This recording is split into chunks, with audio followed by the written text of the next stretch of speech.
Well, actually 2 recipes. If you haven't been able to tell by now, I am a huge lover of comfort food, and pretty much all the recipes on my channel are dedicated to vegan versions of comfort food, such as pizza, pasta, soups, mac and cheese. I will link my recipe videos down in the description if you're interested in checking those out.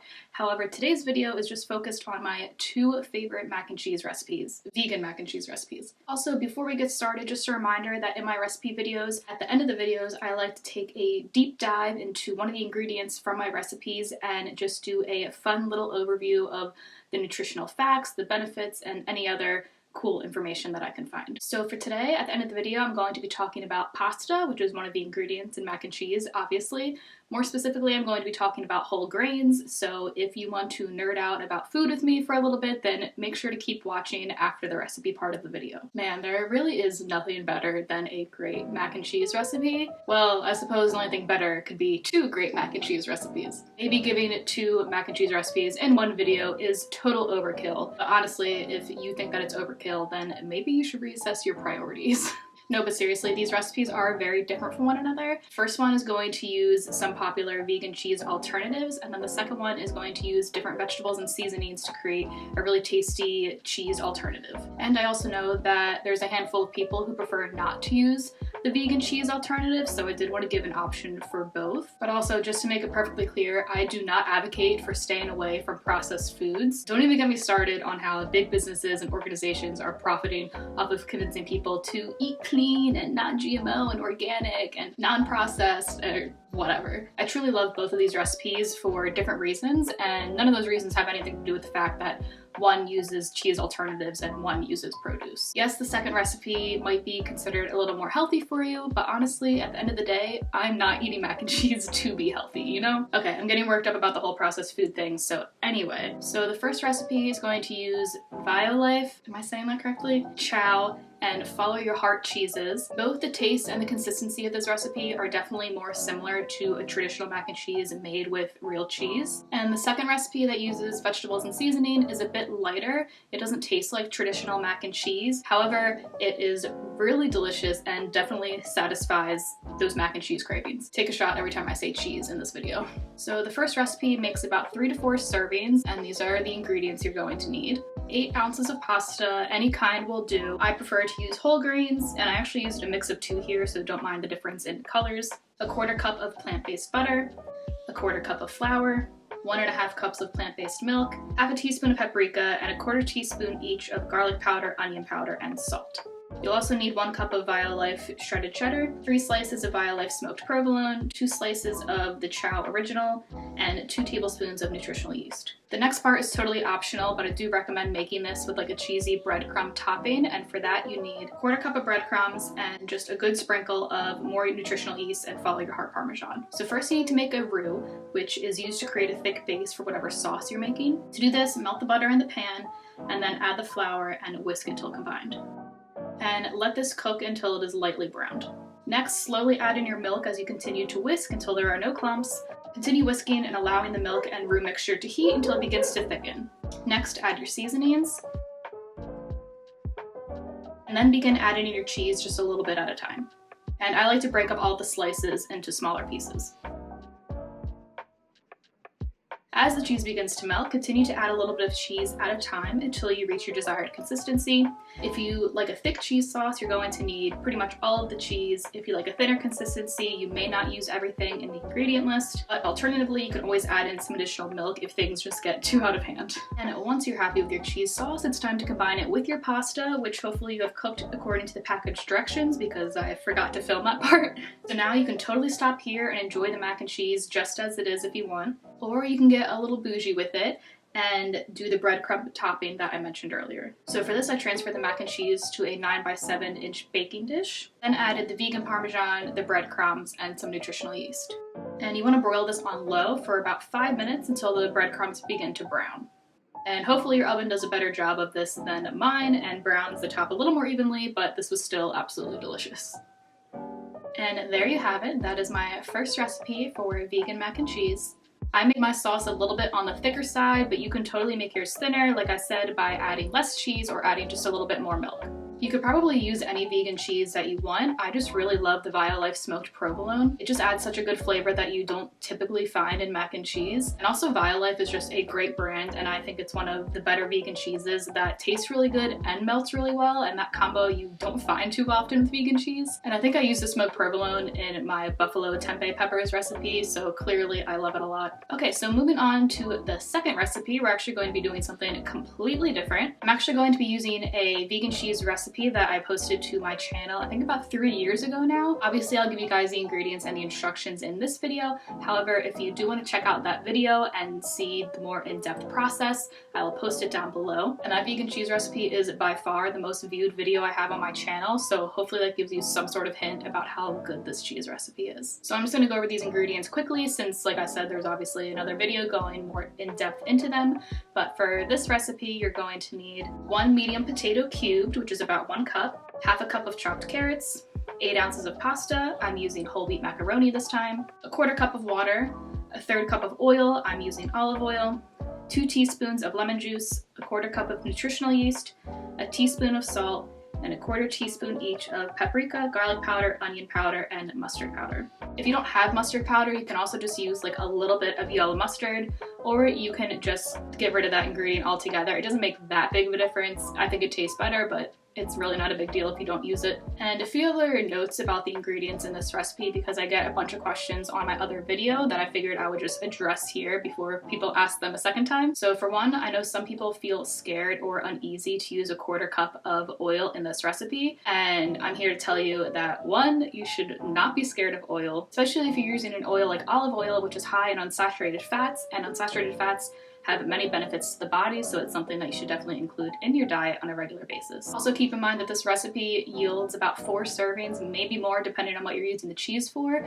so it's not like you're consuming 1/4 cup of oil in 1 serving, because that would be absolutely ridiculous. Obviously there is such thing as too much of a good thing. And if you're still concerned about the oil content for just general preferences or other reasons, you can get rid of it and just sub 1/4 cup of oil for 1/4 cup of more water. In my opinion, this does change the consistency a little bit.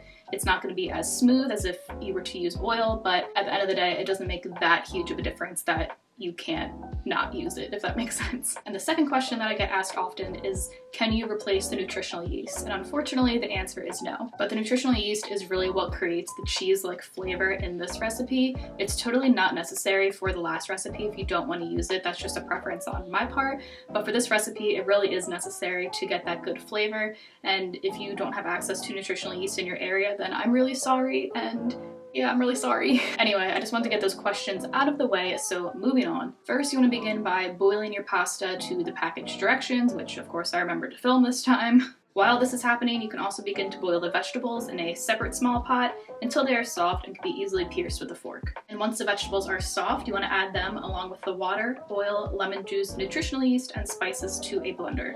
And then blend on high until you reach a smooth consistency.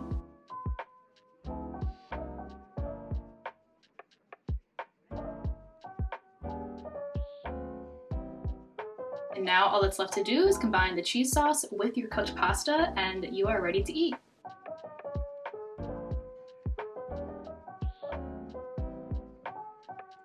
You can do a breadcrumb and cheese topping and broil it on low like we did in the last recipe. However, I find that continuing to heat up this cheese sauce, especially when it's mixed with something else like pasta, tends to dry it out, especially if you didn't use oil in the recipe, so I try not to cook this again, but you can if you want. Honestly, I like to top it off with just some breadcrumbs, some garlic salt, more nutritional yeast, without baking it, and it still tastes really amazing.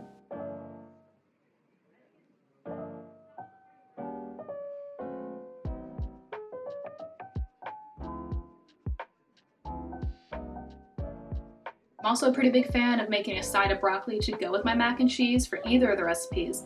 I think it's just a good combination of like warm and comfort and fiber.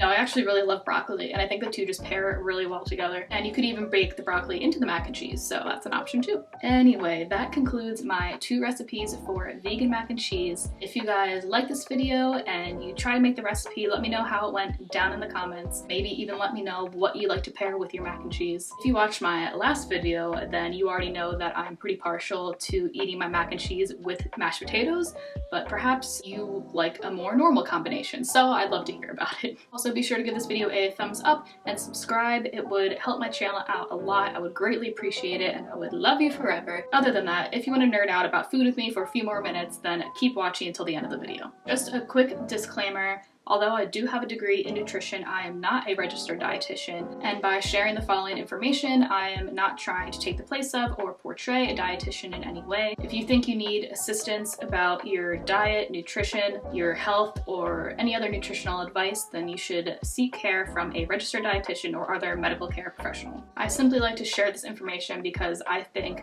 food and nutrition and how it relates to our health is so cool, and I simply just like to share that information with you guys. So as I mentioned earlier, the ingredient that I want to highlight in today's video is whole grains, which are found in items such as whole wheat pasta, like I used in both my recipes today. And whole grains also come in the form of whole wheat bread, barley, quinoa, oats, bulgur, popcorn, just to name a few. So the current dietary guidelines for Americans say that at least half of your grains should be coming from whole grains each day. So the average healthy adult should be consuming about 6 ounces of grains total for the day, which means at least 3 ounces or more should come from whole grains. But currently, 98% of Americans are not meeting this recommendation. 98%, that number is huge. And that's crazy, especially because whole grain products aren't too hard to come by these days. They're everywhere. Of course, though, there is the tendency for whole grain products, as there is with most healthy products, to be more expensive than their less healthy counterparts. But don't even get me started on food access in America and the privileged price of healthy foods in this country. Different story for a different day. But the important question right now is, what even are whole grains? How are they different from refined grains? And what makes them good for you? So whole grains are exactly what the name implies. They are grains that are whole and have not been processed to make them only a partial grain, or better known as a refined grain. And this is totally different than the processed foods rant I went on in the beginning of this video. This is like a totally different thing, totally different conversation. In this case, processing kind of has 2 different definitions. But yeah, in this case, whole grains are 100,000% better for you than refined grains, and that's just fact. So to make things easier, here's a picture of a refined grain versus a whole grain that I found on Harvard's School of Public Health's website. And by the way, links to all the resources that I use for this video and all my recipe videos are down in the description. So if you're ever curious or need more information, definitely check those out. So as you can see, refined grains are whole grains that have gone through processing to only be left with the endosperm portion of the grain. And this is such a shame because there are so many good ingredients that are found in both the bran and the germ of the whole grain that are just missing from refined grains. I'm not going to go into full detail about all of the nutrients that are found in whole grains because there's a lot of them and that would take a really long time, but I will give a quick overview of the benefits of a couple of them. So one is fiber, and fiber is found in the bran layer of the whole grain, and it's really good at regulating our blood sugar as well as helping cholesterol leave the body, both of which help prevent diabetes and cardiovascular disease. And of course, fiber is also great for digestive health, if you know what I mean. And then 2, just overall, the micronutrient density of the bran and the germ have really good cancer preventative properties. So a couple of other things that I want to mention is that 100% whole grain products are obviously best, but often you're going to find a product that is a mix of whole grains and not whole grains, which is still great, of course, but there are things that you want to note from those products. So you definitely need to make sure that the product is actually a good serving of whole grains, and you can do this by looking at the ingredient label, and if you see whole grains listed within the first couple of ingredients, then you know you're good to go. If it's at the bottom of the list, then it's not exactly a good whole grain product. But also, just because something is advertised as being whole grain, or if you see whole grain listed in the first couple of ingredients, there still can be some negative aspects of that product. For instance, it could still be very high in added sugar, sodium, saturated fats, and other nutrients that you should just keep an eye out for because of their associations to chronic conditions such as diabetes, cancer, cardiovascular disease, hypertension. And to help you out, you can actually look for these fun little whole grain stamps that are on some products in the store. This one here was on my box of macaroni noodles that I used for my last recipe. So if you see one of these bad boys, it means that the product falls into one of the 3 following categories. 100% of the grains in the product are made from whole grains, 50% of the grains in the product are made from whole grains, or it contains a half a serving of whole grains with a good chance of most of the grains in the product still coming from refined grains. So as you can see, the macaroni noodles I used in my recipe contained nothing but whole grains found in the whole wheat flour that was used to make the noodles. I know that was probably super confusing, and I probably didn't help make it make any sense. So if you want to know more about the whole grain stamps, then check out the link down in the description. So I believe in my last recipe video, the stuffed peppers recipe videos where I featured green bell peppers as my ingredient, I talked about the nutrient composition specifically of bell peppers, so I will quickly do that today with the pasta that I used. So I was using the signature brand of whole wheat noodles, and a serving size is about 2 ounces, which is about 1/4 of either of my recipes. The package, it says there are about 180 calories per 2 ounce serving, as well as 1.5 grams of fat, 40 grams of carbohydrates, 6 of which come from fiber, which is 21% of your daily value, which means this pasta has an excellent source of fiber, which is fantastic. There's also 7 grams of protein, which is pretty good serving for my fellow vegetarian and vegan folks. And then it gives 10% of your daily value of iron, which again is a good source of iron for this product. So just to finish up this video, I know that transitioning to eating whole grains can take some time, and by no means should you just jump into a diet that's free of refined grains and only eat whole grains, because you just don't need to do that. That's not realistic. No one's asking you to do that. Eat your cookies, enjoy your sweets. But of course, like I've been trying to say this entire part of the video, whole grains are really good for you.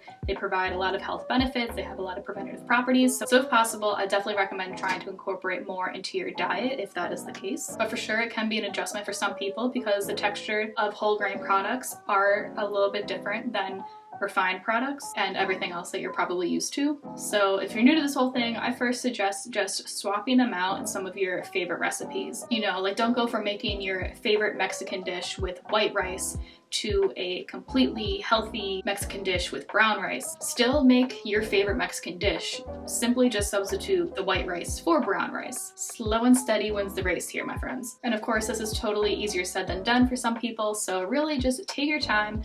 Find what you like. If you don't like quinoa, don't eat quinoa.